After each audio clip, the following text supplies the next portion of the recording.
Assalamualaikum warahmatullahi wabarakatuh. Alhamdulillah Rabbil Alamin, pemirsa TVRI Jogja yang dirahmati Allah.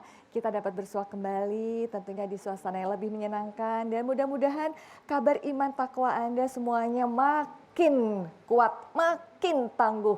Dan semoga kita diberi kekuatan untuk istiqomah ya. Yang pasti bersama saya Erina Kusnulita, kita akan bersama-sama untuk mengkaji sebuah ilmu yang insya Allah juga bisa makin memantapkan setiap langkah kehidupan kita. Kalau selama ini mungkin loh ya, kita kadang-kadang ngerasa sebagai orang yang paling kuat, paling jago gitu ya. Kita lupa sama yang maha kuasa. Nah gimana caranya supaya dalam setiap langkah kita itu selalu menyertakan Allah SWT. Oke, jangan kemana-mana, tetap bersama kami ya. Tapi sebelumnya di studio sudah siap jamaah yang juga ingin bersama-sama tholabul ilmu secara langsung begitu ya.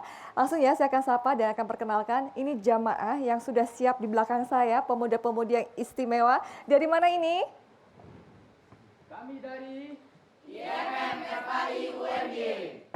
Anggun dalam moral, unggul dalam intelektual. Tablik Islami, luar biasa, Allahu Akbar. IMM FAI UMY, jaya, jaya, jaya. Masya Allah. Terima kasih banyak ya.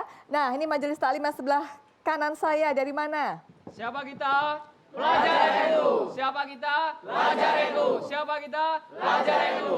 Pelajar NU. Belajar, berjuang, bertakwa. Masya Allah, ini juga sudah punya slogan ya, belajar, berjuang, dan bertakwa. Tapi boleh tahu nggak, selama berjuang itu kira-kira keberhasilan tuh karena siapa? Beneran, bukan karena hadir di sini ya. Oke, baiklah. Ya baik, jamaah TVRI yang dirahmati Allah, tentunya kita semua ingin menyertakan Allah dalam setiap langkah kita. Tapi bagaimana caranya? Nah, sudah siap di studio Ustadz Ahmad Munif SAG yang akan juga memberikan pencerahan kepada kita, penguatan kepada kita bagaimana menyertakan Allah Subhanahu wa taala dalam setiap langkah kehidupan. Assalamualaikum Ustadz. Waalaikumsalam warahmatullahi wabarakatuh. Bagaimana kabar hari ini Ustadz? Alhamdulillah. Alhamdulillah sehat, ya. Berada di antara pemuda-pemudi yang luar biasa ini, kita juga tetap sebagai pemuda-pemudi ya Ustadz ya? Iya ini. Iya, baiklah. Semangatnya beda ini kali ini ya. Nah, mungkin banyak hal yang ingin dicapai nih Ustadz ya dalam mencapai harapan hidup, visi hidup gitu kan. Tetapi kadang-kadang kita suka ngerasa sebagai orang yang merasa paling hebat, paling kuat gitu kan. Karena kerja keras, kerja cerdas, kerja ikhlas. Lupa deh bahwa semua itu ada Allah Subhanahu wa taala. Nah, ini gimana Ustadz caranya supaya kita ini bisa selalu menyertakan Allah Subhanahu wa taala dalam setiap langkah kita? Sebuah tema yang sangat menarik menurut saya, karena kalau kita cross check ke belakang lagi bahwa hakikat penciptaan kita, jadi hakikat penciptaan manusia menurut Allah Subhanahu wa taala yang difirmankan dalam Al-Qur'an surat Az-Zariyat ayat 56 yang berbunyi wa ma khalaqtul jinna wal insa illa liya'budun. Dan tidak aku jadikan jin dan manusia, kata Allah, illa liya'buduni, kecuali untuk menyembah kepadaku atau mengabdi kepadaku. Jadi ayat tersebut secara eksplisit mengandung pengertian bahwa kita semuanya hakikatnya dilahirkan di dunia ini mempunyai fungsi satu, yaitu pengabdian kepada Allah Subhanahu wa taala. Sehingga kita semua yang ada di dunia ini namanya apa? Abidun ya? Atau abdun, yaitu hamba atau apa? Hamba atau pengabdi. Kalau pengabdi atau hamba berarti ada yang dihambai, yaitu Allah Subhanahu wa taala. Nah, pertanyaannya bagaimana agar hidup kita, bagaimana agar gerak, tindak dan laku kita, bahasa kitabnya itu fi kulli lamhatin wa nafasin, di dalam naik turunnya napas dan obah kedepeng netro, itu kalau bahasa Indonesianya apa?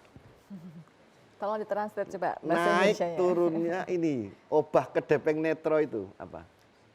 Ini Kedip-kedipan, kedip mata. kedip mata Kedip itu. mata. Bukan ngedip sama yang lain ya Mbak. Jadi di dalam obah naik turunnya napas kita, obah kedepeng netro kita harus selalu ingat kepada Allah Subhanahu wa taala. Sehingga di dalam agama Islam yang paling mudah kita selalu diberi pelajaran oleh guru-guru kita tentang pengaplikasian atau penerapan ihsan dalam kehidupan kita sehari-hari, dalam ibadah kita sehari-hari. Nah, ihsan itu apa? Ihsan itu Ustadz mau menjelaskan tentang ihsan itu Iya, apa ya? iya. Sudah tahu ihsan belum? Pengen tahu apa pengen tahu banget? Pengen tahu banget yang sebelah sini? Pengen tahu banget atau tahu? Pengen tahu banget ya. Pastinya juga pemirsa juga ingin tahu banget seperti apa ihsan. Mungkin selama ini kita selalu merasa sebagai orang yang sudah ihsan, tapi seperti apa definisinya? Pastikan tetap bersama kami hanya di Tablik Islami. Membumikan Al-Quran, mempersatukan umat. Persatukan umat dengan nilai-nilai kearifan budaya. Tablik Islami, bimbel Islam kita. Tablik Islami, di TV terjejak. أعوذ بالله من الشيطان الرجيم بسم الله الرحمن الرحيم فتول عنهم فما أنت بملوم وذكر فإن الذكرى تنفع المؤمنين وما خلقت الجن والإنس إلا ليعبدون صدق الله العظيم. Maha benar Allah dengan segala firman-Nya. Faruk, terima kasih banyak ya. Ya, Faruk, boleh tahu nggak kalau kamu berkegiatan gitu yang diingat-ingat pertama kali siapa? Harus dari niatnya dulu Teh. Oh, ini niat bener-bener ya. Jadi niatnya dulu baru bisa ngelakuin semuanya ya. Betul. Baik, terima kasih ya Faruk ya. Iya, dan juga untuk Anda pemirsa, pastinya juga ingin lebih melanjutkan lagi bagaimana caranya kita menyertakan Allah Subhanahu wa taala dalam setiap gerak langkah kita. Pastinya kita masih bersama di Tablik Islami. Iya, kita masih bersama dengan Ustadz Ahmad Munif. Kita akan menggali lagi nih Ustadz. Tadi sudah dibacakan oleh Faruk Az-Zariyat 54 sampai 56 ya. Nah, ini mungkin adakah penjelasannya di dalam ayat tersebut tentang ihsan? Ya, tadi sudah pada pingin tahu nih Ustadz. Ya. Ya, jadi kan ayat Az-Zariyat itu ayat 56 di situ yang menerangkan bahwa kita semuanya ini diwajibkan sebagai hamba untuk menyembah kepada Allah. Nah, berbicara realisasi atau pengaplikasian atau pelaksanaan daripada menyembah itu seperti apa? Tadi saya sampaikan hal masalah ihsan itu adalah sebuah cara atau metode. Sehingga ada iman, ada Islam, ada ihsan. Nah, ihsan itu adalah metode penerapan dalam ubudiyah kita, dalam ibadah-ibadah kita. Ihsan itu wa'bud ka'annaka tarahu fa illam takun tarahu fa innahu yaroka, itu artinya. Ihsan itu ketika kita beribadah, menyembah Allah ka'annaka tarahu, seolah-olah kita melihat Allah. Fa illam takun tarahu fa innahu yaroka. Seandainya kita tidak bisa melihat Allah, melihat akan hadirnya Allah, maka kita harus yakin bahwa Allah selalu melihat kita. Itu penerapan ihsan. Sehingga jadi harapannya ketika kita benar-benar menerapkan ihsan, kita akan tercetak pribadi-pribadi yang muttaqin. oh, Pribadi yang muttaqin yang seperti apa? Yang beriman itu seperti apa? Yang mau menjalankan perintahnya dan mau meninggalkan larangannya. larangannya. Ustadz Nyun Sewu, tadi sudah ada garis ya ihsan, kemudian itu ternyata bagian dari mutakin kita. Ya. Tapi boleh ya Ustadz minta izin nih, kayak pemuda-pemuda kita jamaah-jamaah yang ada di Ya. studio ini sudah ingin bertanya. Nggak apa-apa ya Ustadz, kita beri kesempatan dulu ya. Oh, boleh. Ya, baik. Boleh. Yang sebelah kanan saya dari Ikatan Pelajar Nadatul Ulama Gondokusuman. Ada yang mau bertanya? Masya Allah. Tapi mohon izin satu saja ya. Monggo silahkan. Ya. Izin bertanya Ustadz, Ya, silahkan. saya Abdul Mujib dari Ikatan Pelajar Nahdlatul Ulama Gondokusuman. Dalam setiap langkah kita itu kan ada kebaikan dan ada keburukan. Nah, ketika kita sedang melakukan keburukan, apakah itu harus menyertakan Allah atau bagaimana? Sekian Ustadz. Ya, terima kasih. Pertanyaan yang bagus juga nih ya. Iya. Karena kita kan kadang-kadang melakukan hal yang baik dan buruk gitu ya. Apakah Ya. kalau melakukan yang buruk itu juga harus ingat Allah atau gimana nih Ustadz? Monggo Ya. silakan. Jadi kan jadi wa makna la haula wala quwata illa billah.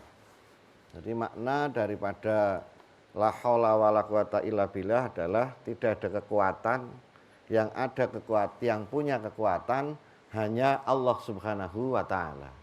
Sehingga kalau dalam kitab-kitab itu, kitab-kitab Ahlus Sunnah khususnya, sering diterangkan khairihi wa syarrihi minal Allah. Allah bagus kuwi sing gawe Gusti Allah. Tapi kita, kalau saya ngaji guru-guru saya, itu yang bagus hakikatnya minallah. Tapi kalau yang jelek hakikatnya minas syaiton.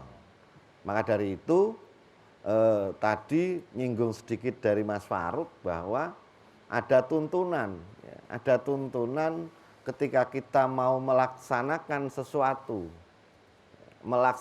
sesuatu, kita niatkan ibadah. Nah, bukti niat ibadah salah satunya dengan membaca Bismillahirrahmanirrahim. Jadi innamal a'malu binniyat wa innama likulli imri'in ma nawa. Kalau orang-orang Ibnu pasti hafal ya dalil itu. Apalagi ya IMM itu. Jadi mungkin lebih hafal gitu ya. Jadi teruskan lagi ada yang mengatakan kullu amrin dzibalin la yubda'u fihi bismillahirrahmanirrahim fahuwa aqta'u. Sesuatu yang bagus kalau tidak diniatkan kepada Allah Subhanahu wa taala, maka tertolak hal tersebut. Artinya apa? Bahwa kita semuanya sebenarnya sudah diberi kerangka dasar supaya gerak kita, tingkah tanduk kita, atau aktivitas kita biar menuju pengabdian kepada Allah Subhanahu wa taala atau bernilai ibadah kepada Allah Subhanahu wa taala. Jadi tadi ada Mas Faruk bicara masalah niat ya. Niat. Jadi kalau niat itu ada definisi khusus sebenarnya. Wah, ini berarti kalau kita bicara soal niat memang harus kita bahas di tablik Islami yang berbeda waktu ya Oh Ustadz iya, ya. misalnya. Boleh ya Ustadz ya. Jadi untuk melakukan keburukan itu mungkin dengan niat kita Ya. bisa apa ya istilahnya nggak jadi gitu ya. Karena kita menyertakan Allah terus batal nggak jadi Batal. melakukan hal yang buruk begitu ya. Ya. Baik, kita pindah dulu ya Ustadz ya ke Ya. jamaah dari IMM. Monggo yang mau bertanya siapa ini? Masya Allah, ya alhamdulillah tapi ya nanti kita lanjutkan sesudah on air ya. Monggo saya satu saja. Ya silahkan. Izin bertanya Ustadz, Ya silahkan. saya Rodiatun dari Ikatan Mahasiswa Muhammadiyah FAI UMY. Di sini saya sedikit ternotis dengan persoalan niat. Soalnya untuk saat ini berdasarkan tema kita untuk menyertakan Allah, masalah itu sekarang di zaman yang lebih menggiurkan kita tuh berniat untuk mendapatkan sesuatu bersifat duniawi, bukan ridho Allah itu sendiri gitu loh. Kalaupun kita ada kayak, oh aku niatnya misalnya untuk mendapatkan ridho Allah, ternyata di balik itu kita tuh bakal dapatkan sesuatu misalkan uang gitu loh. Tiba-tiba di tengah jalan bisa melenceng gitu. kalau sekiranya terjadi hal seperti itu tuh bagaimana gitu Ustadz? Ya. Terima Baik. kasih. Terima kasih ya Mbak Rodiatun. Wah bagus pertanyaannya Ustadz. Monggo silahkan Ya, Ustadz. ini pertanyaannya mahasiswa itu ngeri-ngeri ini. Jadi bagaimana ketika kita sudah niat, kok tiba-tiba berubah gitu ya, bahasanya berubah. Nah, makanya kan tadi yang namanya niat itu qasdus syai'in muqtaronan bi fi'lihi. Nejo sesuatu disertai dengan pekerjaan. Itu yang namanya niat. Jadi niat itu tidak hanya qasdun atau nejo atau apa ya, berangan-angan apa ya. Qasdun itu apa? Hanya ada dalam hati. Tapi harus terrealisasi.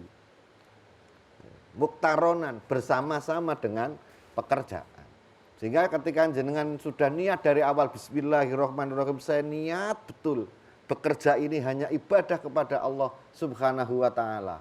Kok tiba-tiba di tengah jalan mendapat sesuatu, yaitu barokah daripada pekerjaan panjenengan.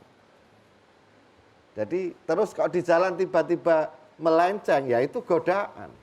Makanya salah satu yang paling susah dalam kita beribadah adalah apa? Menerapkan istiqomah. Istiqomah itu artinya tetap itu loh. Itu yang susah. Sehingga dikatakan al istiqomah itu miftahul hidayah. Istiqomah itu kuncinya hidayah. Jadi jangan ketika, nah istiqomah itu memang sangat susah. Karena apa? Karena kita semuanya ini adalah manusia. Dan kita semua ini punya yang namanya hati. Atau dalam bahasa Arabnya kolbun. Kenapa dikatakan bahasanya kolbun? Kolbun itu mungkolib, artinya berubah-ubah. Jadi wajar ketika jenengan itu jam 3 pagi atau jam 4 pagi, jenengan bilang tahu, nanti habis asar, jangan jam 4 lebih 10 menit, jenengan sudah bilang tempe. Gitu. Karena jenengan kita semua ini punya hati. Menarik ya teman-teman semuanya ya. Jadi ternyata kita harus kembali muhasabah ini ya. Kolbu kita, hati kita, dan ketika kita istiqomah itu ternyata memang benar harus menghadirkan Allah SWT. Tapi kita jeda dulu ya Ustadz ya. Nanti kita lanjutkan kembali. Dan untuk Anda pemirsa, terima kasih tetap bersama kami hanya di Tablik Islami. Membumikan Al-Quran, mempersatukan umat.